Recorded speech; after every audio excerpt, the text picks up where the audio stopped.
안녕하십니까. 저는 을지의대 생화학 백혜원입니다.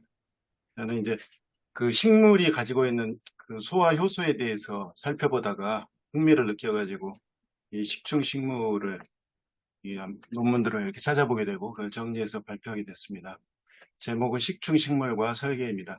왼쪽 그림을 보시면은 그 아프리카 어딘가 어떤 화가가 이제 그린 게 사람을 잡아먹는 그 식물이 있다, 나무가 있다 그래가지고 이렇게 상징적으로 그린 그림인데요. 그래서 정말 식중식물 이름만 들어도 굉장히 무시무시하죠. 근데 실제로는 다육식물이라 해가지고 우리 주변에 굉장히 많이 재배되고 있는, 살펴보니까 저희 집에도 화분이 몇 개 있더라고요. 그래서 모든 다육식물이 다 식충식물은 아니지만은 식충식물이 이렇게 모양이 이쁘기 때문에 많이 재배를 하고 있습니다. 순서는 식충식물의 종류, 진화론적인 설명, 또 지적 설계의 증거, 이 순서대로 하겠습니다. 첫 번째로 이 종류를 한번 살펴보면요. 사실은 종류가 한 700종 이상이 됩니다. 굉장히 많은데 5가지 형태로 이렇게 그 포식하는 형태를 나눌 수가 있습니다. 첫 번째로는 피트폴 트랩이라 해가지고 주머니처럼 생겨가지고 이제 함정같이 생겼죠. 그 속에 액체가 들어있고, 두 번째는 스티키 트랩이라 해가지고 그 끈끈이 타입의 그런 함정이 있고, 그 다음에 세 번째는 그 물고기 잡는 통발 아시죠? 랍스터 폿, 개 통발 같은 생김새로 된 트랩이 있고, 네 번째는 석션 트랩이 있습니다. 그래서 쭉 흡입하는 그런 방식이 있고, 다섯 번째로는 가장 좀 복잡한 형태인데 스냅 트랩이라 해가지고 조개처럼 벌렸다가 이게 먹이를 가두는 그런 파리 지옥과 같은 그런 스냅 트랩 방식이 있습니다. 첫 번째 그 피처 방식이라고 하는데, 그러니까 맥주 잔처럼 이렇게 생겨가지고 기다란 주머니가 있고 그 속에 이제 뚜껑이 있는 것도 있고 없는 것도 있습니다. 그래서 사라세니아는 이런 식으로 생겼고요. 그래서 이, 이 식충식물을 연구한 논문들이 최근에 많이 나오고 있습니다. 두 번째로는 세팔로투스라 해가지고 이것은 이제 그 구조가 거의 비슷하고 뚜껑 모양이 이렇게 조개의 껍데기처럼 이렇게 이쁘게 이렇게 덮고 있습니다. 그리고 입구를 보면은 이렇게 스프링이 감고 있듯이 이렇게 굉장히 미끄러운 구조로 돼서 한번 들어가면 나오기 힘든 굉장히 미끄러운 구조로 되어 있습니다. 세 번째 헬리안포라는, 이건 뚜껑이 없는데요. 그 대신 그 끝부분에가 이렇게 탐스러운 열매처럼 이렇게 돼 있어가지고 곤충들을 유혹을 하고 있습니다. 그래서 이걸 좀 클로즈업해서 보면은 작은 선모들이 이렇게 쭉 전체가 나 있는데요. 이게 한 방향을 향하고 있습니다. 그래서 이게 물기를 머금게 되면은 굉장히 미끄러운 구조로 돼서, 원래 벌레나 이런 그 곤충들은 잘 미끄러지지 않지 않습니까? 근데도 워낙 미끄러운 구조로 돼서 이 속으로 빠지면 다시 나올 수 없는 구조로 되어 있습니다. 그다음에 네 번째 다링토니아라 해가지고 이게 일명 코브라 백합이라고 그러는데요. 이것은 모양이 코브라처럼 생겼고 마치 코브라 혀처럼 이렇게 나와 있죠. 그래서 호기심 많은 곤충들이 여기에 달라붙어가지고 이렇게 쭉 속을 들여다보다가 한번 빠지면 다시 나올 수 없는 구조로 되어 있습니다. 그 다음에 네펜데스라 해가지고 수세미처럼 이렇게 매달려 있는 구조로 되어 있는데요. 이건 벌레잡이 통풀이라고 합니다. 이것도 거의 비슷한 구조를 가지고 있습니다. 그래서 이거 그 집에서 이렇게 애완식물로 이렇게 많이 키우고 있는데, 이 속에 보면은 벌레들이 빠져가지고 많이 죽습니다. 그래서 벌레 퇴치용으로도 키운다고 합니다. 실제로 보면은 이 입구가 굉장히 미끄러운 구조로 되어 있기 때문에 작은 동물들이 이렇게 빠져서 이렇게 죽어 있는 것을 볼 수가 있습니다. 입구를 클로즈업 해보면은 굉장히 어떤 정말 미끄럼틀이 이렇게 쫙 있는 것 같죠? 실제로 동영상을 한번 보도록 하겠습니다.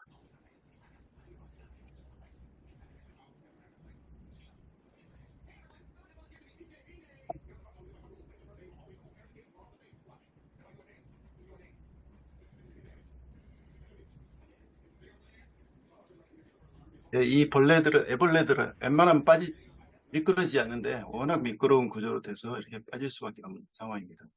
예, 실제로 이런 구조를 가진 그 식물들은 주머니 속에 액체 성분이 실제로 그 맹물인가 아니면 실제로 그 소화액을 포함하고 있는가 이런 연구들이 이제 진행이 돼서 살펴보니까 소화 효소를 실제로 가지고 있고 그 다음에 여기 부패되지 않도록 항균 화합물을 가지고 있고 여러 가지 미네랄과 영양소를 가지고 있고 또 곤충을 유혹할 수 있도록 뭐 향이라든지 또는 달짝지근한 그런 맛을 내는 그런 다당류를 포함하고 있습니다.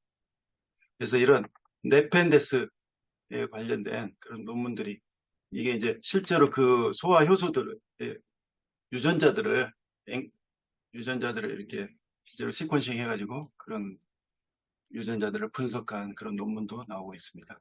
해보니까 실제로 33가지 정도의 굉장히 많은 소화 효소들, 이거 곤충들을 소화시킬 수 있는 이 효소들을 포함하고 있다. 이런 게 밝혀졌습니다.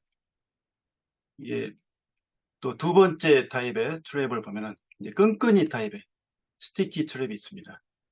그래서 이 끈끈이 타입은 굉장히 많이 있는데요. 모양이 이렇게 다층으로 되어 있고 잎사귀가 굉장히 이쁩니다. 근데 여기에 자세히 보면은 잎사귀가 물방울처럼 작은 물방울처럼 끈끈이 이 점액들이 있어가지고 여기에 날개 가진 곤충들이 있으면 딱 붙들려가지고 여기서 이제 죽게 됩니다. 그 다음에 모라넨시스라고 벌레잡이 제비꽃이 있는데요. 이것도 잎사귀에가 끈적한 점액이 묻어 있습니다. 그 다음에 비블리스는 벌레잡이 무지개 풀이라 가지고 이 가지에가 그 점액들이 이렇게 방울방울 맺혀 있는 걸 볼 수가 있습니다. 버만이라 해가지고요. 끈끈이 주걱인데 이것도 주걱같이 생겼는데 이렇게 끈끈한 점액들이 있어가지고 벌레들이 이렇게 포식 주고 있습니다. 스파툴라타 이것도 색깔이 아주 화려하죠. 여기 색깔과 또 이 냄새에 유혹이 돼가지고 이 곤충들이 모여듭니다. 그 다음에 스텔리디움 데빌레라 해가지고 이건 방아새 식물이라고 하는데요. 잎에가 당연히 이 끈끈이가 묻어 있을 뿐만 아니라 꽃을 보면은 굉장히 특이합니다. 꽃이 이렇게 움직입니다. 그래서 이런 그 벌레가 이렇게 그 꽃가루를 매게 하지 않습니까? 그 벌레에다가 이렇게 묻혀주는 그런 강제로 묻혀주는 그런 역할을 하는 재밌는 식물입니다. 그 다음에 드로세라 그란도리게라 이것도 끈끈이가 이렇게 정말 많이 묻어 있죠. 카펜시스가 있는데 이것은 아주 이쁘게 생겼는데 이게 끈끈이가 달려 있어 가지고 포식되는 장면을 보겠습니다. 이렇게 끈끈이 뿐만 아니라 실제로 이 쌈을 싸는 것처럼 이렇게 감싸 가지고 두 가지 형태를 다 가지고 플라이페이퍼와 스냅트랩을 결합한 방식으로 보행을 하고 있습니다. 카펜시스 알바에 있는데 이것도 비슷합니다. 원리가 끈끈이와 또 이렇게 말아 감는 이런 방식을 채택을 하고 있습니다. 이 끈끈이 방식의 그 식충식물을 보면은 잎에가 이렇게 좀 코팅되어 있는 게 아니라 이 와인 잔처럼 이렇게 이렇게 줄기가 있고 거기 끝에가 이렇게 점액이 이렇게 맺혀 있습니다. 왜 그럴까요? 이게 어떤 곤충이 보기에는 마치 물방울처럼 굉장히 영롱한 물방울처럼 보인다고 합니다. 그래서 물을 많이 필요로 하는 그 모기라든지 여러 뭐 곤충들이 있지 않습니까? 물을 마시려고 이렇게 접근했다가 여기에 점액에 달라붙는 그런 구조를 갖고 있습니다. 또 세 번째는 이 통발 방식, 랍스터 폿 방식의 트랩이 있습니다. 이 제니세아라 해가지고 이 수생식물인데요. 이것은 물속을 들여다보면 뿌리가 이렇게 잘 발달되어 있습니다. 이 뿌리가 서로를 막 감고 있죠. 그래서 이 뿌리가 뭔가 비밀을 갖추고 있는데요. 이 뿌리는 자세히 보면은 이 꽈배기처럼 막 이렇게 꼬여 있습니다. 그래서 코르크 스크류 모양이다 이렇게 하고 있는데 코르크 스크류는 잘 아시다시피 그 와인 병을 딸 때 코르크를 딸 때 이렇게 코르크 스크류를 쓰지 않습니까? 이 모양대로 이렇게 꼬여 있습니다. 그래서 이게 실제로 보면은 이게 개통발, 그러니까 작은 통발 역할을 해가지고 작은 물벼룩이나 이런 것들을 포식하고 살아갑니다. 그래서 모식도를 보면은 이게 스크류 모양으로 꼬여 있기 때문에 미로가 형성이 됩니다. 그리고 속에 이 털들이 이렇게 한쪽 방향으로 돼 있어서 들어가기는 쉬운데 나오기는 굉장히 어려운 그런 트랩을 형성을 하고 있습니다. 네 번째로는 석션 방식의 트랩입니다. 유트리큘라리아 해가지고 이것도 수생식물인데요. 꽃들이 이뻐가지고 이렇게 주의 있게 보지 않으면 저게 식충식물인가 그렇게 지나치기가 쉽습니다. 근데 실제로 이게 보면은 뿌리 부분에 이렇게 주머니를 이렇게 가지고 있습니다. 이 주머니가 실제로 이 동영상 한번 보시겠습니다. This marsh seems quiet, but terrible things take place underwater. Stagnant waters are poor in nutrients. Once there, you've got to live by your wits. What use could these little bugs be? Stuck to bladderwort's roots. This is a bladderwort's leaf. It does the plants in favor. But let's leave water for a more comfortable place and sample a fragment carrying such small bladder-shaped leaves. High-speed camera is needed because... Oops, even slowed down 10 times, it remains quick. Let's slow down much more. The prey comes closer and... Catch only lasted 1 millisecond. This small freshwater crustacean is still moving, but the digestive enzymes of the plants are already at work. In a few hours, only its skeleton will be left. And the plant will be enjoying its precious nutrients. Well, enjoying not always. How does it work? Small glands pump water to the outside, which creates a depression inside. Trap needs around 1 hour to set. Like in a bow, elastic energy is stored in the deformed material until both sides almost touch. Here it is. The trap is set, ready to catch its prey. Just touch its sensitive hairs and it reacts. This is the fastest known underwater trap. Door is the key. When depression inside the bladder is important enough, even the smallest perturbation can trigger inversion.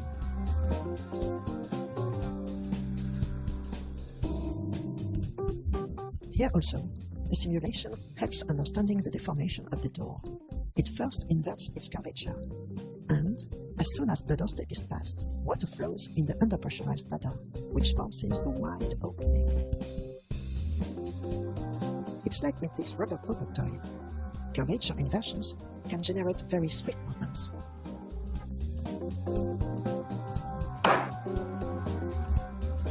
Once water has flown into the bladder, door rolls its fold back to outward curvature.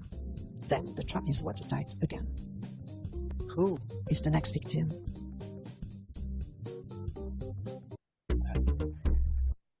이런 식으로 정교하게 이렇게 입구에 있는 센서를 건드리면은 쫙 흡입하는 그런 특별한 그런 구조로 되어 있습니다. 마지막으로는 가장 정교한 형태의 스냅 트랩 방식이 있습니다. 여기서 이제 대표적인 게 2가지가 있는데요. 첫 번째는 몰래방아 식물이라 해가지고 워터힐, 수생식물인데요. 이 자세히 보면은 물레방아처럼 이렇게 생겼잖아요.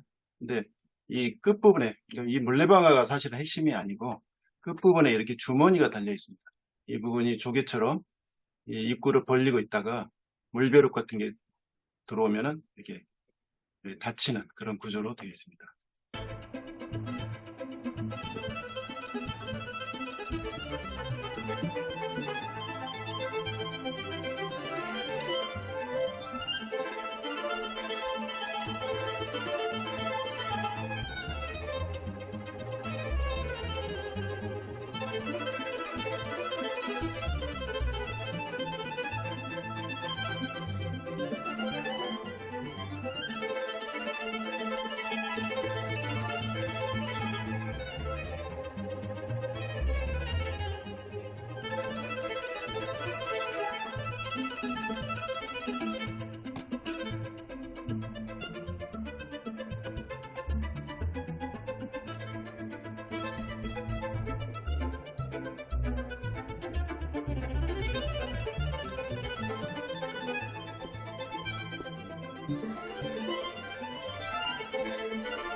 네, 이런 식으로 그 수생식물인데 특별한 이 논문으로도 이렇게 나와 있습니다. 어떤 구조로 이렇게 그 포획을 하는지 이런 것들을 분석한 논문이 또 발표가 되었습니다.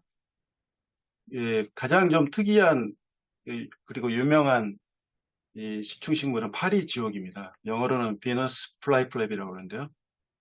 이게 비너스 플라이플랩 하면은 파리 지옥 하면 굉장히 좀 어감이 안 좋잖아요. 그런데 영어는 비너스의 속눈썹이라는 이런 전혀 그 반대되는 아주 멋진 이름을 가지고 있습니다. 그리고 상어 이빨처럼 생겼다고 그래요. 샤크티스라고 합니다. 이게 이제 그 논문의 이제 그 피규어인데요. 근데 크게 네 단계가 이렇게 사이클을 이루고 있습니다. 첫 번째는 이 파리 지옥에 여러 가지 그 센소리 헤어, 감각모를 곤충이 건드리게 되면은 이게 다치게 되는데 0.1초 만에 다칩니다. 0.1초라는 속도는 우리가 눈을 깜빡거릴 때 거의 뭐 의식하지 못할 정도로 빨리 움직이잖아요. 굉장히 빠른 속도로 다치게 됩니다. 그리고 천천히 이제 그 포식을 하게 됩니다. 소화를 시키고 이게 보통 파리 지옥 하나가 그러니까 잎사귀 하나가 이게 한 3번 정도의 사이클을 가질 수 있다고 합니다. 그래서 실제로 이렇게 건드리면은 이렇게 입을 딱 다물게 되는데요. 네, 여기도 곤충들이 들어가서 입을 다물게 됩니다.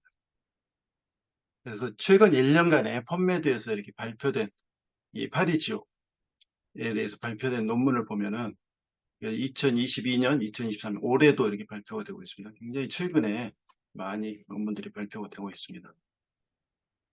예, 이것을 이런 식충식물에 대해서 진화론적인 어떤 설명 한번 보겠습니다. 좀 우습게도 포켓몬에도 이런 비슷한 얘기가 나와서 한번 소개를 해드립니다. 그래서 모다피가 우치동으로 진화하고 우치보트로 진화하는데 아이들한테 물어보니까 모다피를 뽑은 아이들은 막 운대요.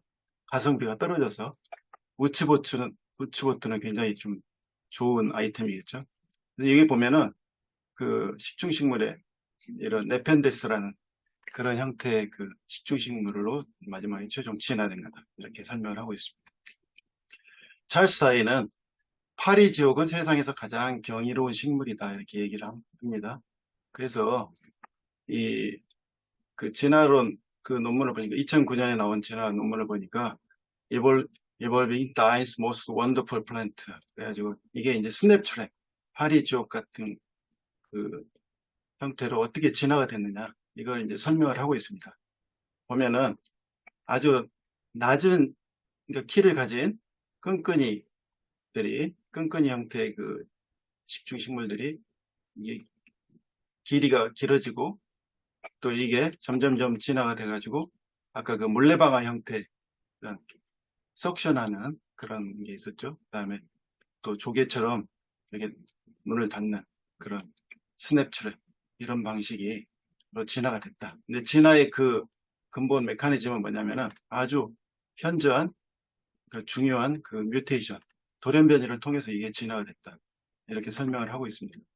그리고 또 BBC 뉴스에도 이것을 비너스 플라이 트랩이 이게 어떻게 그 오리진이 밝혀졌다. 이렇게 해가지고 이제 살펴보니까 그 핵심은 끈적한 그 끈끈이 식물이 우연하게 먹이를 포획하게 되면서 굉장히 맛도 좋고 영양도 좋다.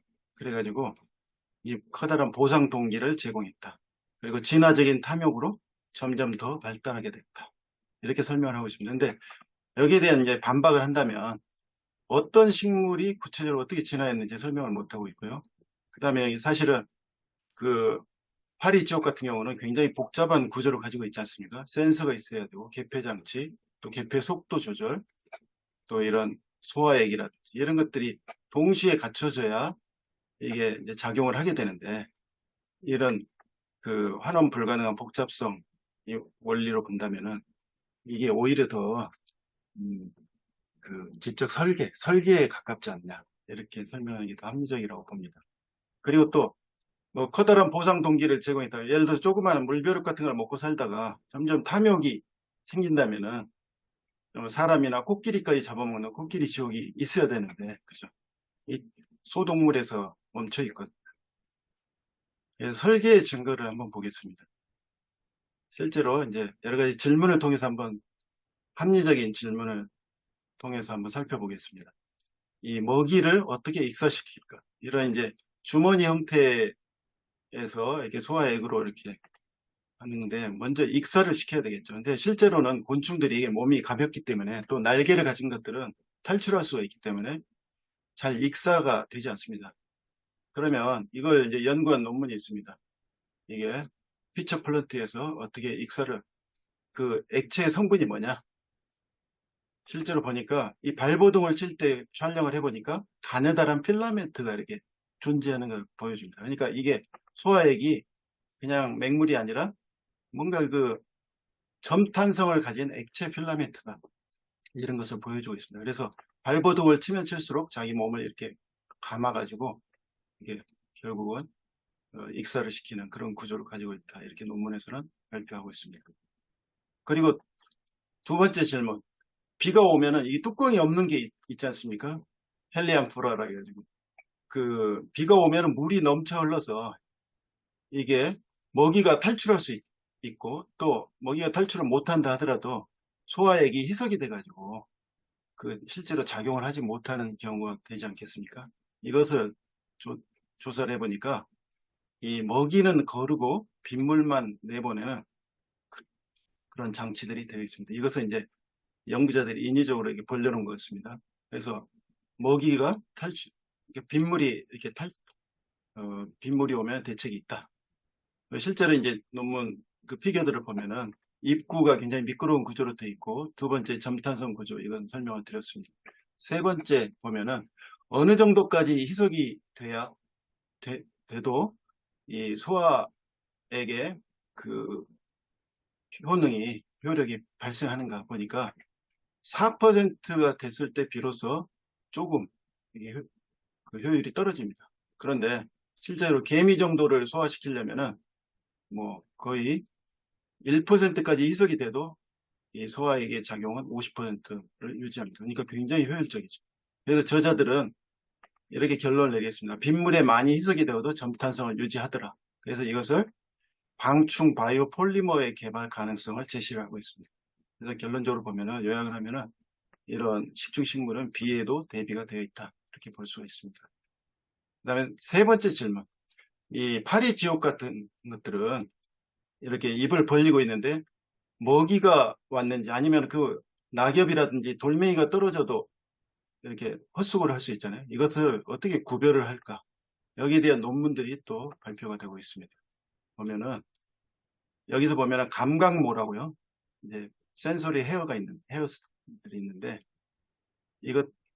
이것들이 굉장히 그 민감한 구조를 가지고 있습니다. 그런데 이것을 이제 실험적으로 굉장히 작고 정밀한 장치를 통해서 이걸 테스트를 해봤습니다. 해보니까 감각모가 한 개가 아니라 2개 이상을 30초 안에 건드리면 다친다. 그러니까 한 개만 건드리면은 이물질일 가능성이 높죠. 근데 곤충이 들어와서 발버둥을 치면은 여러 개를 건드리겠죠. 그래서 이게 축적이 돼서 덫이 다친다. 이렇게 결론을 내렸습니다. 그래서 이런 알고리즘을 제시를 했고요. 그래서 그 논문의 그 결론은 이 파리 지옥은 굉장히 스마트한 식물이다. 이렇게 결론을 내리고 있습니다. 그 다음에 네 번째 질문은 파리 지옥은 개폐 속도를 어떻게 조절하느냐. 사실 너무 빨리 다쳐도 안 되고 너무 늦게 다쳐도 헛수고지 않겠습니까? 그래서 여기에 대한 그 측정을 하는 이 카이네틱스와 이 메커니즘을 측정하는 그런 논문들이 있습니다. 실제로 보면 이 파리 지옥이 거리 계산하는 어떤 계산식이 들어가 있다. 그리고 속도 계산을 하고 있다. 그리고 속도 변화를 보면은 천천히 이렇게 작동을 하다가 어느 순간에 0.1초 만에 확 빠르게 작동하고 또 다시 이렇게 느려지는 그런 굉장히 그 지능적인 속도 변화를 하고 있다. 이렇게 관찰했습니다. 그래서 여기에 대한 알고리즘을 이렇게 해서 알고리즘과 수학적인 계산이 들어간 장치다. 이렇게 얘기를 하고 있습니다. 그 다음에 다섯 번째 질문입니다. 이 식충식물은 이 자기가 이제 꽃을 피워서 이게 매개 곤충이 이렇게 꽃가루로 옮겨서 번식을 하게 되는데요. 가루바지 곤충은 먹으면 안 되겠죠. 이걸 이제 폴리네이터라고 그러는데요.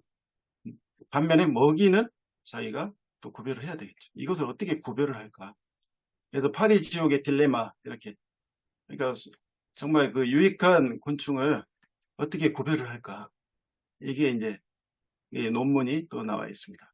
비너스 플라이트랩은 어떻게 하냐면 이 그림, 이 피규어가 모든 것을 말을 해줍니다. 눈치채셨나요? 여기 보면은 밑에서 먹이를 포획하는 부분하고 자기 꽃 이 생식하는 부위하고는 마치 그 공항의 관제탑처럼 굉장히 거리가 떨어져 있습니다. 그래서 그러면 이 다른 식충식물들을 보니까 끈끈이 부분하고 위에 꽃 부분하고 상당히 거리가 떨어져 있죠. 다른 모라넨시스, 비블리스, 끈끈이 주걱 이런 것들이 전부 다 포획하는 부위하고 자기 꽃과 거리가 떨어져 있습니다. 보십시오. 뭐 전부 다 코브라 릴리도 마찬가지고요. 이런 식으로 전부 다 떨어져 있습니다. 그래서 이 저자들이 이걸 이제 그 분석을 했습니다. 여기에 들어오는 곤충들이 어떤 게 있냐? 이 가루바지 곤충, 폴리네이터 곤충들은 대부분 거의 90%가 날개가 달려서 날아다니는 곤충들이고요. 밑에 자기 먹이가 되는 곤충들은 비행 능력이 거의 없는 이런 주로 기어다니는 개미라든지 이 날개가 작용을 못하는 그런 곤충들이 이 먹이로 되는 것을 볼 수가 있습니다. 그래서 실제로 이 폴리네이터와 프레이가 되는 이 곤충들의 종 간에 어떤 공통성이 있느냐? 공통점이 거의 없다. 그렇게 결론을 내리고 있습니다. 그래서 덫과 꽃의 공간적인 분리를 통해서 영양 기능, 식사하는 것과 또 생식, 꽃을 피우는 부분이 분할이 되고 있다. 정말 이 노는 물이 다르다. 이렇게 알 수 있죠. 그래서 또 마지막 이 설계의 증거라고 본다면은 많은 바이오 테크놀로지스트들이 이런 이 식충식물에서 영감을 얻어가지고 굉장히 많은 제품들을 기획하고 있다. 이런 얘기를 하고 있습니다. 그래서 생명공학자들이 영감을 주는 최첨단 식물이다. 이렇게 얘기를 하고 있습니다. 동영상을 보시겠습니다. 천혜의 자연 경관을 자랑하던 아프리카 섬나라 모리셔스. 지난 2020년 일본 화물선 좌초로 1000톤이 넘는 기름이 유출되면서 환경 재앙이 닥쳤습니다. 이때 유출된 기름은 점도가 높은 저유황류. 국제해사기구가 2020년부터 모든 선박에서 저유황류만 쓰도록 했는데 차가운 해수와 만나면 쉽게 굳어 기존 방제 장비로는 기름 회수에 어려움이 큽니다. 그런데 국내 연구진이 끈적끈적한 기름도 쉽게 떠서 제거할 수 있는 친환경 뜰채를 개발했습니다. 점도가 높은 저유황류가 바다에 유출된 상황을 가정해봤습니다. 기존 흡착포를 이용하면 겉면에만 묻어날 뿐 기름이 뚝뚝 떨어지는데 이번에 개발한 뜰채를 이용하면 물이 빠지고 기름만 쉽게 회수할 수 있습니다. 이 뜰채에는 곤충을 잡는 식충식물의 채집 원리가 적용됐습니다. 주머니 형태의 식충식물 표면에는 긴 선모가 있는데 이 선모는 물을 흡수한 뒤 수막과 비슷한 두껍고 단단한 물층을 만들어 곤충이 쉽게 미끄러지게 합니다. 연구진은 친환경 소재인 셀룰로스 소재에 식충식물 선모를 모방한 나노 선모를 적용해 뜰채를 만들었습니다. 이렇게 만들어진 뜰채는 물은 통과하고 기름만 떠낼 수 있는데 나노 선모에 의해 형성된 물층 덕분에 뜰채 표면에서 기름이 쉽게 분리돼 수백 번 사용해도 성능이 나빠지지 않습니다. 연구진이 해경과 함께 실험해본 결과 하루에 1톤 규모의 저유황류를 뜰채로 회수할 수 있었습니다. 식충식물의 그 윤활층 위에 기름이 올라가게 되면 훨씬 더 또 쉽게 기름이 떨어지게 된다는 것도 알게 되었습니다. 특히 이제 고점도의 경우에는 기름이 잘 떨어지는 게 매우 중요한데요. 그래서 저희가 이제 그런 원리들을 기름을 회수하는 일에 활용해 보면 좋겠다 생각을 해가지고 적용을 하게 되었습니다. 연구진은 뜰채뿐 아니라 해양 기름 제거용 장갑이나 작업 의류 등에도 개발한 기술을 적용할 수 있다고 설명했습니다. 또 해양에서 기름 회수를 자동으로 할 수 있도록 나노 선모 구조를 적용한 기계 개발 등 후속 연구도 이어가고 있습니다. YTN 사이언스 양우영입니다. 네. 정리를 하겠습니다. 요약하겠습니다. 그 식충식물의 이런 포획 구조들이 설계 증거들을 요약을 하면은 첫 번째 매우 정교한 구조와 기능을 가지고 있습니다. 그리고 공학적으로도 잘 최적화된 그런 기술을 가지고 있고요. 그 다음에 환원 불가능한 처음부터 이런 것들이 함께 존재해야만이 작동할 수 있는 그런 구조를 가지고 있습니다. 그래서 굉장히 복잡한 형태의 유전자, 그리고 이게 돌연변이로 설명할 수 없는 그런 있습니다. 그래서 마지막 질문은 식충식물은 왜 육식을 할까? 기본적으로는 광합성을 다른 식물처럼 해서 살아갑니다. 그런데 식충식물이 주로 살아가는 데가 굉장히 먹이가 부족한 척박한 환경에 있습니다. 그래서 이런 주식은 아니지만 이런 것들을 통해서 영양을 보충할 수 있도록 디자인이 되었다, 이렇게 생각이 됩니다. 그래서 설계자의 지혜라고 저는 생각되는데요. 다양성과 고급 기능 옵션이다, 이렇게 생각을 합니다. 식충 같은 놈이다. 이 식충 같은 놈을 하는데 식충식물은 정말 스마트하다고 결론을 내리겠습니다. 감사합니다. 네, 발표 감사드립니다. 예, 좋은 발표 해주셨고요. 시간이 좀 지났는데, 한두 분 정도 간단하게 좀 질문이 있으시면 하면 좋겠습니다.